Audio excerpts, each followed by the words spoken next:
On today's show, the Houston Rockets fall to the Golden State Warriors in Game 1 of their first-round playoff series, despite a huge second-half comeback. Alperen Sengun was stellar in his playoff debut, but he needs help. Jalen Green and Fred VanVleet need to be better, and the one player the Rockets need to start prioritizing more offensively if they want to have a shot in this series. It's all coming up right here at Locked On Rockets. This is Mission Control, Houston. Ignition sequence start.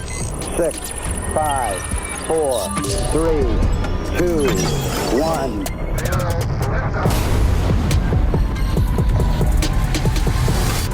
What's up, and welcome to another edition of Locked On Rockets, your daily podcast home for everything Houston Rockets basketball. As always, I'm your host, Jackson Gatlin, native Houstonian and credentialed media member. I'm also the host of Locked On NBA Thursdays. Be sure to follow along wherever you listen to your podcasts or on YouTube. Just search Locked On Rockets, where the best way you can help us grow our show is to listen every single day on a podcast platform of your choosing. Like, comment, subscribe on YouTube. Also, check out our Locked On Rockets newsletter. Would sincerely appreciate all of that support.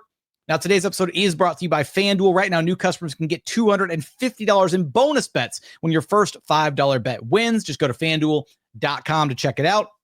And as always, thanks so much for making Locked On Rockets part of your day every single day, whether it's on your way to work, on your lunch break, in the gym, after a painful loss to the Warriors. Thank you so much for being an everydayer. Final score, 95-85. Warriors take Game 1. This game was brutal. And I didn't know this going in. Warriors have taken Game 1 in every previous series against the Rockets. I should have known that. And part of me feels like I did know it. But Rockets are 0-5 in the last 10 years against the Warriors in Game 1s. I guess that should have probably popped up somewhere in our preview set of pods. But anyways, might have changed my tune a little bit on at least which games the Rockets were going to win or lose. But I stand by my initial prediction of Rockets in 6. And I'll tell you why as we navigate this episode. And you can call it irrational confidence. You can call it blind homerism, what have you. But we're going to get into all the stuff from this game. Alperen Sengun's incredible playoff debut, the Rockets' offensive woes, largely from their backcourt and how Jalen Green and Fred VanVleet just need to be better. And the one player the Rockets need to prioritize more offensively if they want to have a shot in this series against the Warriors. And where I'll start by saying is, contrary to many online Rockets fans' opinions, my confidence level hasn't changed about this team or about this matchup with the Warriors. Look, losing Game 1 sucks. I'm not going to sugarcoat that. Losing Game 1 sucks. It puts you in a bad spot. And, you do all that hard work. You grind it out. You win 52 games. You're the 2 seed in a brutal Western Conference. You earn a home court advantage. And you squander it here in Game 1, a game that felt very winnable despite all the bad from this game. This game was within striking distance. You had a chance to win this game. You mounted an incredible comeback, went down by as many as 23, fought, clawed your way back into it, and had it as a single possession game with a couple minutes left. Few things break differently. We're talking about a Rockets win instead of a loss. But it's not the way the cookie crumbles. So now you're 0-1, and Game 2 is as pretty close to a must-win as it can get, because you do not want to go down 0-2 and fly back to the Bay for Games 3 and 4. That's pretty much a death sentence. So that being said, the sky is not falling. The world isn't ending. And the Rockets, I think, are still very equipped to deal with this Warriors team. And we're going to navigate, and we'll get into some of why I think that, over the course of this episode. But first and foremost, defensively, they were great. Look, you hold a team under 100 points, and they held the Warriors to 95. You hold a team under 100 points. You did your job defensively. You played good enough defense to win that game. And the Rockets did play well enough defensively to win this game. What let them down, they let themselves down offensively. And look, credit to the Warriors defense. They've been the best defense in the NBA since adding Jimmy Butler, and their defense was incredible in this game. They forced turnovers. They really pressured the Rockets ball handlers. They completely took Jalen Green and Fred VanVleet out of the game, making them incredibly uncomfortable, taking really tough contested shots. It was a bloodbath, and Warriors came out on top. Give them credit where credit is due. But the Rockets also have so much room for improvement offensively. They do. And we're going to talk about some of the areas that they can clean up offensively here in a moment. But I want to give Alperen Sengun his flowers because, my goodness, what an absolutely spectacular playoff debut for Alp. 26 points, 11 of 18 shooting, 1 of 2 from long distance, 3 of 4 at the charity stripe to go with 9 rebounds, an assist, 3 steals. Did have 5 turnovers, and that's something that needs to be cleaned up, the ball security, but it's understandable with, how much time the ball, it was in his hands, and the fact that he was the only guy doing the heavy lifting, literally single-handedly keeping the Rockets in this game for stretches of it, and just needed help, needed somebody to show up to help him out with the offensive workload, and Jalen couldn't do it. Fred couldn't do it. Nobody else rose to the occasion to help him out in a game where you had Steph Curry, Jimmy Butler, 2 very bona fide, legitimate star level players, right? Alp looked every bit a star player playing opposite them and delivered a performance just as impressive as Steph's 31 or Jimmy's 25. The only difference was Alp didn't have a partner in crime doing the damage alongside him, right? There was only one of him, and there were 2 guys across the aisle doing the heavy lifting for the Warriors. And look, this is just a great kind of opening act for Alp, and he's not done. I'm sure he's going to be the key to beating this Warriors team. The Rockets are going to have to live and play through Alperen Sengun all the way through this series and past this series if they somehow make it past the Warriors. But he's a playoff riser. He elevated his level of play in this game, and I believe he will continue to do so against this Warriors team. Literally, second play of the game, second bucket of the game for the Rockets. Alp's first bucket, he postered the hell out of Draymond, just completely setting the tone for this game. He came out locked in and ready to go. And it didn't matter if it was Draymond guarding him or Looney or Quentin Post or one of the smaller guys on switches. He was feasting. Didn't matter who was guarding him.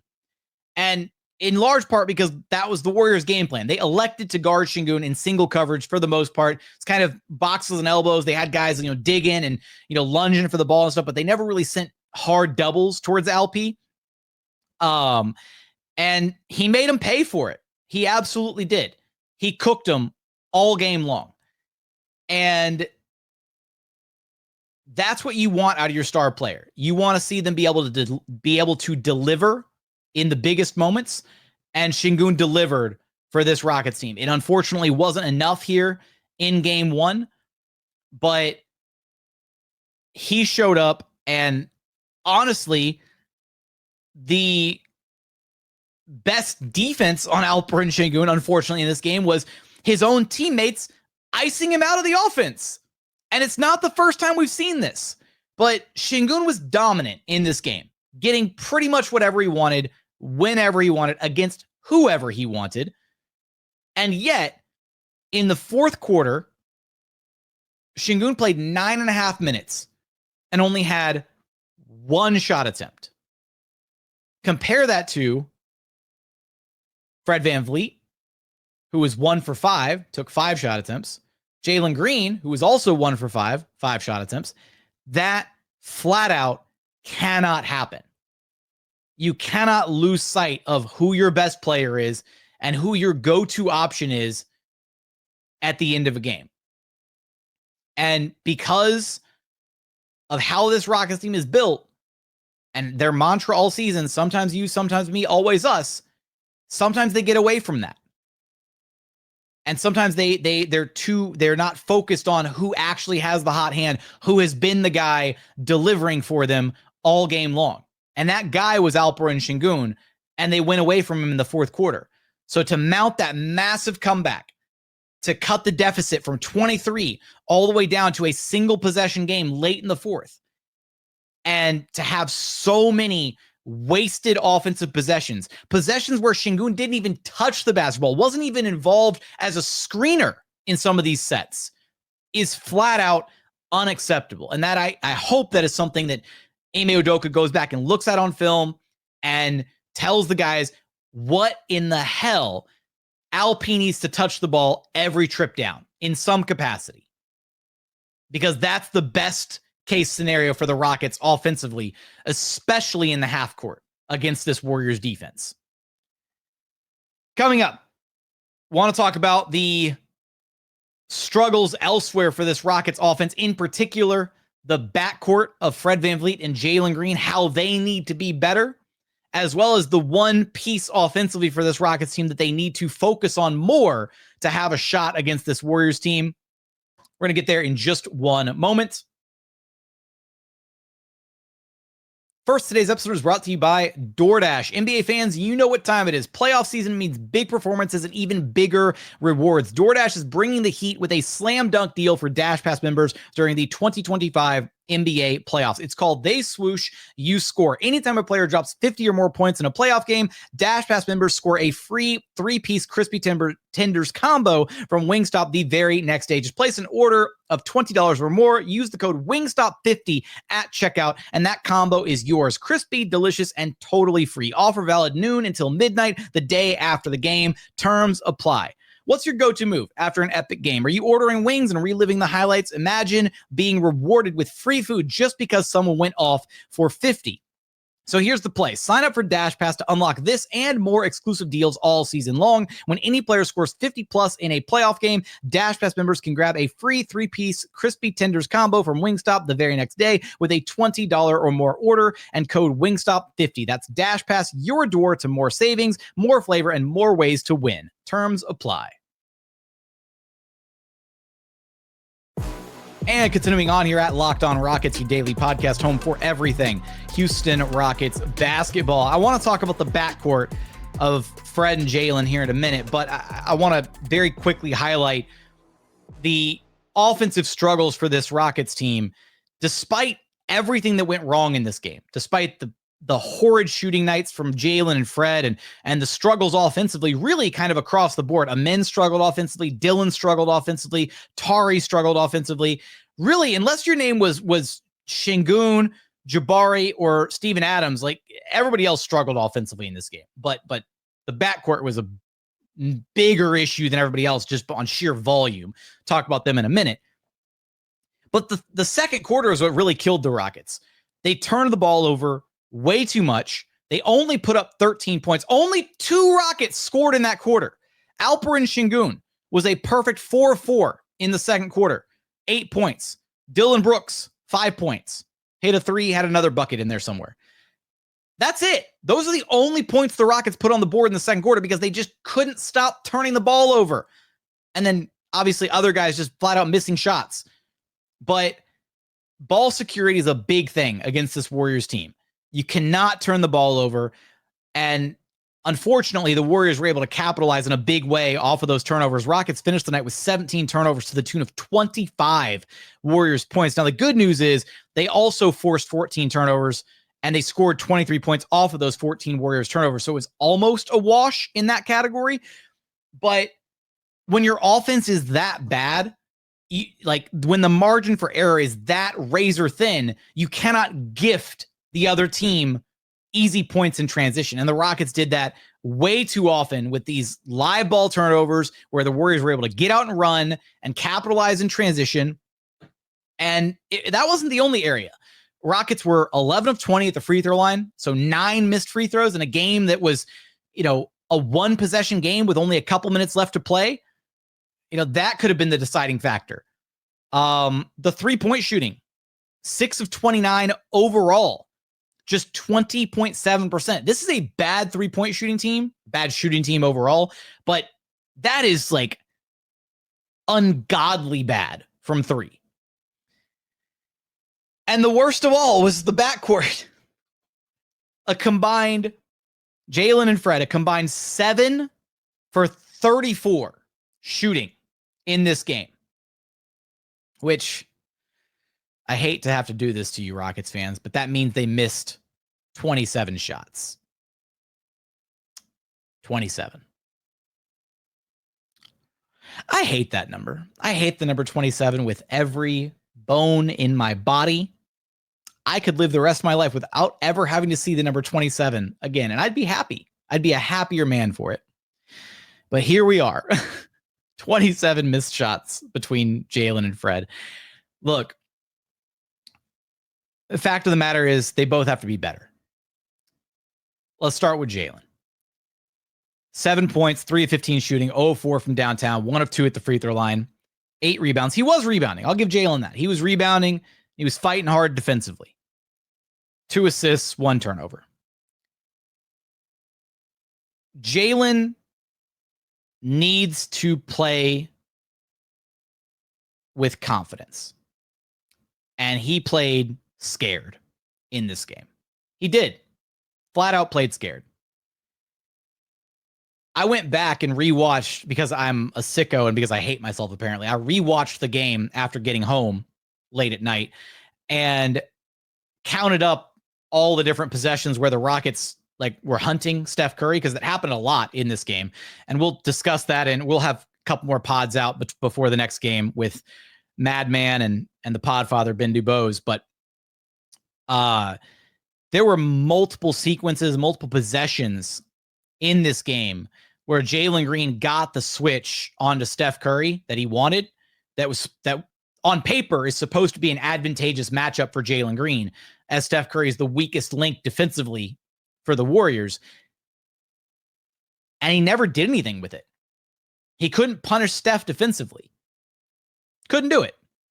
And in fact, he bailed him out a couple times, like settling for step back threes or just flat out attacking and driving, and instead of reloading and continuing to attack, just kicking the pass out to somebody else, and then Rockets offense devolving into whatever BS it was after that. Jalen flat out needs to be better. This Rockets team's going nowhere if Jalen Green can't beat Steph Curry in isolation. If you're supposed to be the star 2 guard, the leading scorer of the number 2 seed in the Western Conference, and you can't beat 35, 36-year-old Steph Curry in isolation, it's unacceptable. It needs to be better. Jalen flat out needs to be better.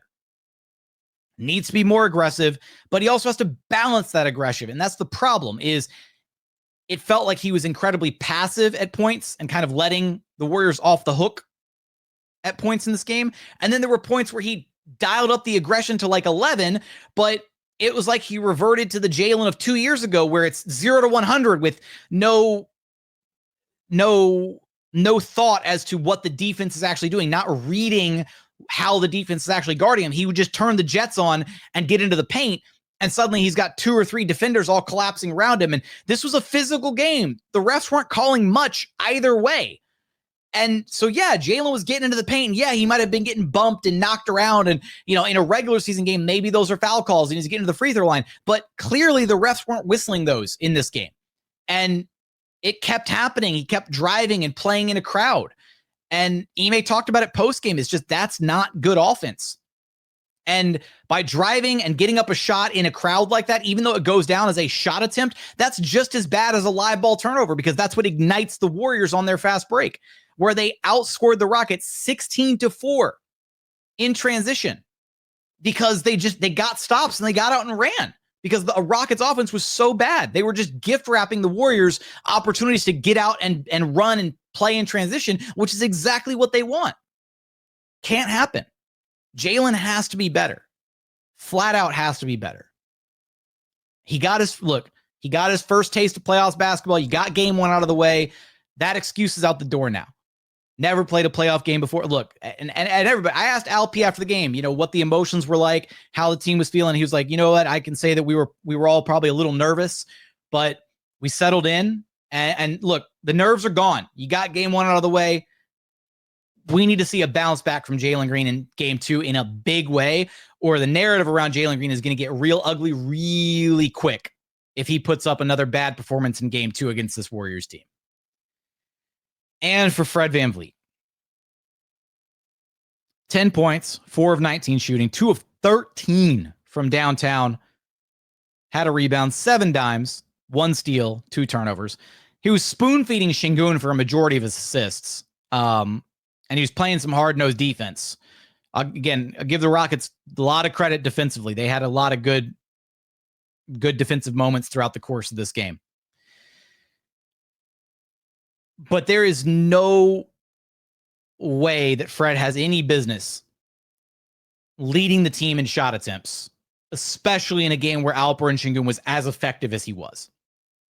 You could cut down on those Fred shot attempts by about 5 or 6, take away about 5 or 6 of those threes and reallocate them to Sengun, as like half court post up possessions or isolation possessions, or hell, even if you were able to just turn some of Fred's threes into more opportunities for Dillon Brooks, who was 2 for 5 from downtown, although struggled, shooting inside the arc, but more opportunities for Dillon Brooks, who's your best 3-point shooter on the team, or get Jabari Smith Jr. a couple more looks at the 3 ball, because he's been a pretty consistent, reliable 3-point threat this season for the Rockets after his rough start. I understand Fred's mentality of shooters shoot, and you got to have a short memory, and you got to, have a shooter's conscience and just keep letting it fly. But those 5 shot attempts in the fourth quarter, and again, icing Sengun out of the game at the end and not getting higher quality looks, not getting the ball to your best player and letting him go to work and letting him feast the way that he had been for the first 3 quarters of the game is ridiculous. It's poor game plan management, or just poor game management from the floor general. And unfortunately, one of the reasons I feel like Fred was having to take all those threes is because nobody else could generate any offense, right? Sengun was the only guy who could generate his own looks consistently, and Jalen wasn't getting anything done, and nobody else on the roster is really equipped to do anything to self-generate shots, except for in some of the mismatches where they were trying to hunt Steph Curry. You get Dillon Brooks on a post up against Steph, or you get a Min Thompson on ISO against Steph, and but that's it. And so Fred was kind of forced into that role that we've seen him unfortunately forced into previously, where if Jalen doesn't have it, then Fred feels the pressure that he has to somehow deliver the Rockets and score the ball. And unfortunately, he didn't have it either. And so you have this rough night from the Rockets backcourt.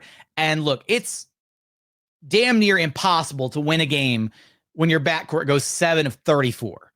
And the fact that the Rockets were even remotely close to winning this game is a testament to their defense, and is a testament to their fortitude, their resiliency to fight and claw their way back and get back into this game. And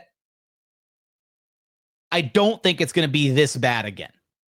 That's one major thing to take away from this. Is it's like the Rockets got the perfect storm of an awful Fred shooting night and an awful Jalen Green game. And that's too much to survive. That's too much to overcome.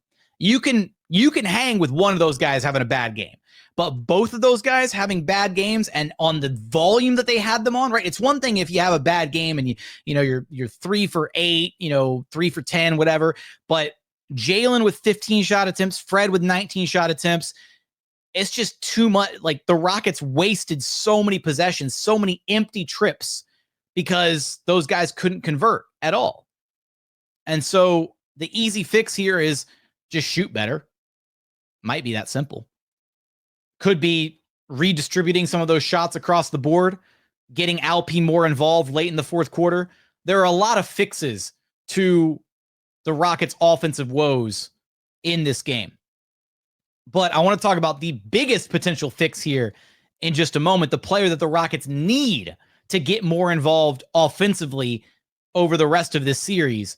We're going to get there in just one moment.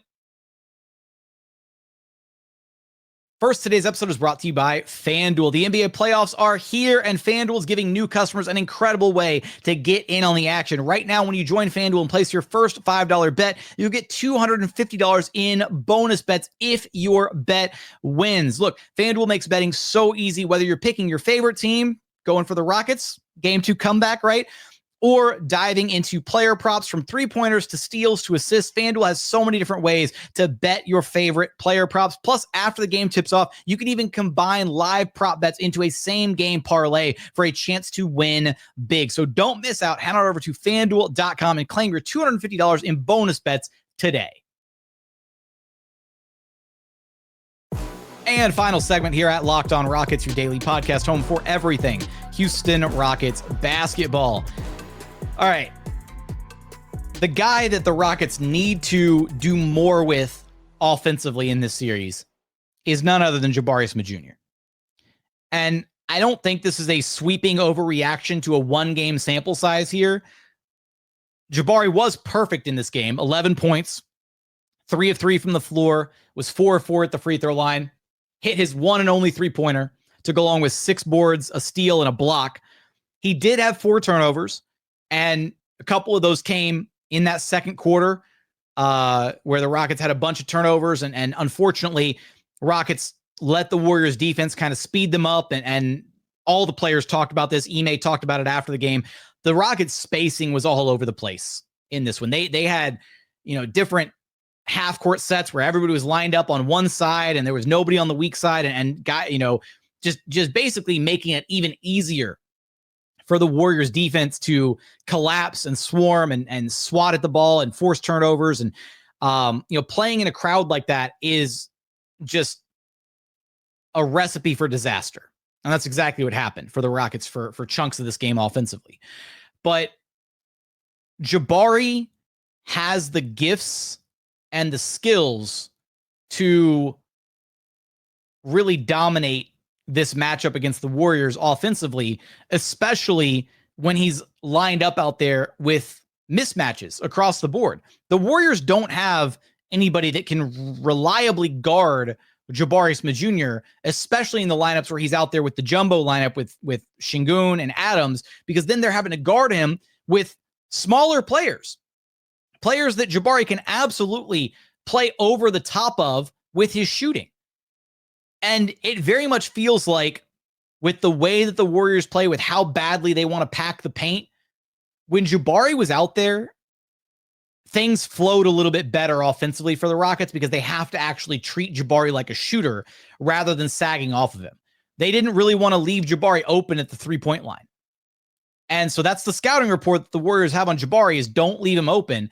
Whereas when they have Amen Thompson out there, or when you've got the 2 double bigs out there, when you've got a bunch of non-shooters on the floor, especially in the moments where it was Sengun and Adams and Amen Thompson, 3 non-shooters all on the floor at the same time, had the Rockets spacing in absolute hell. So Jabari Smith Jr. needs to find a way to get more minutes in this series. And I don't know who you take those minutes away from. I don't know if you take some away from, maybe you take some away from the backcourt. Maybe you take some away from Amen. I don't know how you stagger things differently to get Jabari more time on the floor, but he feels like he could be the swing factor in this series. And speaking of actual swing factors, Steven Adams was the only Rocket to finish with a positive plus-minus in this game. In a 10-point loss, Steven Adams was a +4 in his 20 minutes of run. Scored 6 points on 3 of 4 shooting. He had 12 rebounds, 5 of them on the offensive glass. Had an assist mixed in there. Adams is absolutely the difference maker in this series. The question just remains, how much can the Rockets actually afford to play him? Because when you play Adams without Sengun, not having Sengun out there really hurts the Rockets offensively. And especially if you don't have Fred or Jalen going, then you don't really have a reliable means to generate offense with Steven Adams out there as the screener. Now, theoretically, Adams should be able to screen for Jalen, screen for Fred, open them up. They knock down shots. They get downhill, collapse the defense, kick out. Like, that's the offensive scheme when Adams is out there without Sengun. Now, when he's out there with Sengun, you should be able to punish the smaller, more undersized Warriors routinely. And the double big looked a little clunky in its first stint in this game. It did. It didn't look great. And in part because Ime elected to run the double big, and they ran man-to-man coverage for a little bit at first. And they also ran the double big while Steph Curry was still out there, and that did not bode well. But then later in the game, they ran the double big again, and they ran the zone defense. They were kind of like a box and one sort of, with Amin chasing Curry around a little bit more, or whoever was guarding Steph. And it worked a lot better the second go around in the second half. And in part, that was the big run for the Rockets to get back into this game. And Steven Adams was a huge part of that, both as the double big and also just Adams out there as the only big on the floor, with Sengun getting some rest on the Rockets bench. And part of it is just the second chance opportunities, the rebounding, cleaning up, defensive possessions, ending them strong, and then, generating extra possessions offensively. The moment that Steven Adams went to the bench late in this game, the Rockets gave up like a bunch of offensive rebounds in a row. And that's not an indictment on Alperen Sengun or anything. Shingun's just not quite the rebounder that Adams is. And the Rockets need to be able to gang rebound. They need to rebound as a team. There was a possession where Brandon Pajemski crashed in on the offensive glass late in the game, and Fred VanVleet just didn't put a body on him. Just didn't even bother to try and, go box him out. So Pajemski goes in, tries for the offensive rebound, misses it, but then Draymond Green gets the wide open putback. There was another possession where Jalen Green failed to get a body on Jimmy Butler, and Jimmy Butler got in there and got an offensive putback. Like, those second chance points just can't happen. And when Adams was in there, he prevented those from happening. Warriors didn't get any offensive rebounds while Adams was in the game. And not only that, he was getting himself a handful of offensive rebounds on the other side. So Steven Adams' presence was everything in this game. The question is, can the Rockets afford to get an extra 4 or 5 minutes out of Steven Adams elsewhere? Can they afford to play the double big for longer stretches? Or at the very least, can one of their guards play well enough to keep the offense afloat in the non-Sengun, Steven Adams-led minutes of these games? That's going to be what we need to see in game 2 of this series. And how are the Rockets going to adjust to that? What changes are they going to make? But look, in kind of going over all this and reacting to all this, and also I'm very sorry because I'm flat out exhausted. It's been a long day. And I've literally watched this game twice, so, against my better judgment. But with everything that took place in this game, I still like the Rockets' chances. Like, this was a kind of a disaster class offensively. I don't think the backcourt is going to be this bad again this series. I think we kind of got like the worst of it out of the way, right? Playoff jitters for the young guys, done and gone. They got their first taste of playoff basketball. Fred VanVleet is a better shooter than 2 of 13. He is. I know his numbers are down this season, but I trust Fred VanVleet to bounce back. And I trust, and again, those shots, 1 or 2 of them go down in the fourth quarter, and it changes the entire tone of this conversation, right? There were some, those could have been some very momentum shifting 3-pointers that he could have hit. And, I didn't want to spend any time harping on the officiating in this game because it was a physical game. There were a lot of fouls that weren't whistled that could have gone either way. Rockets got away with a lot of holding on Steph Curry. Warriors got away with some blatantly missed calls, like the phantom fouls on Jimmy Butler, or the Draymond Green out of bounds call that the Rockets couldn't challenge because they wasted the challenge on the Brandon Pajemski charge, or, the Amin Thompson blocking foul, I guess, which was questionable, and a questionable overturn, or unsuccessful challenge, whatever, because Rockets did not play their best game. And I don't want to point to officiating as the reason they lost this game, because they didn't lose because of officiating. They didn't. They lost because they managed to only shoot 20% from three. They lost because they didn't hit their 9 free throws. They lost because nobody wanted to show up offensively except for Alperen Sengun. They lost because of pick your poison. Pick any number of these other reasons, right? Officiating sucks, and dealing with calls where you feel like you're getting screwed is the worst. It's a terrible feeling. It's not the reason why the Rockets lost this game, and I will firmly stand by that point. But I say all this to say, I'm still actually weirdly confident about this series. The young guys are going to settle in and get better. They'll be more comfortable next game. Fred and Jalen won't shoot this poorly again, or at the very least, they won't shoot this poorly again in the same game. That's the real death knell here, is they both had awful games at the exact same time.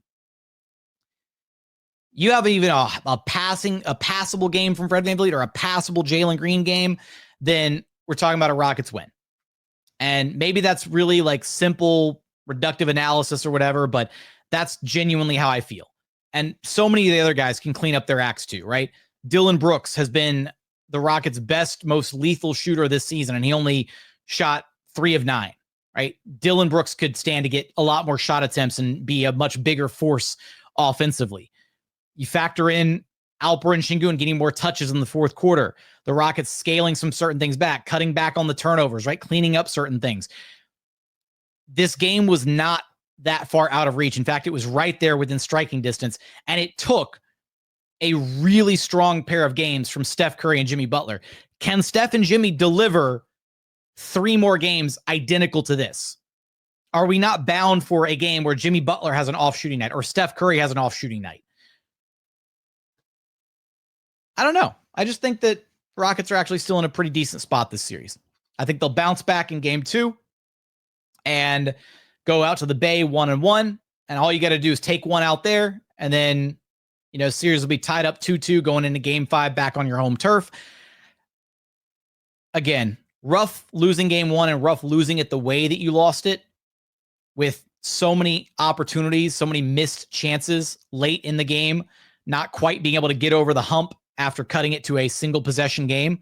But there was still some good to take away from this. The defense is legit, and the Warriors are going to be in hell with the Rockets and their physicality and the rebounding all series long. Rockets crushed them on the glass 52-36. So we'll see what happens in game 2. We'll have a couple more shows out between now and then, looking at some things, looking at some other big picture things that the Rockets can improve on, their offensive scheme of hunting Steph Curry, if there's anything that they can do to improve defensively, all that stuff. But I want your thoughts. I want your reactions to game 1. How are you feeling after game 1? Where's your confidence level at after game 1? Let me know your thoughts in the YouTube comments. Remember, the best way to help us grow our show is to listen every single day on a podcast platform of your choosing. Like, comment, subscribe on YouTube. Also, check out our Locked On Rockets newsletter. Would sincerely appreciate all of that support. But as always, thank you so much for watching. Thank you so much for listening. And we look forward to having you back right here at Locked On Rockets, your daily podcast home for everything Houston Rockets basketball.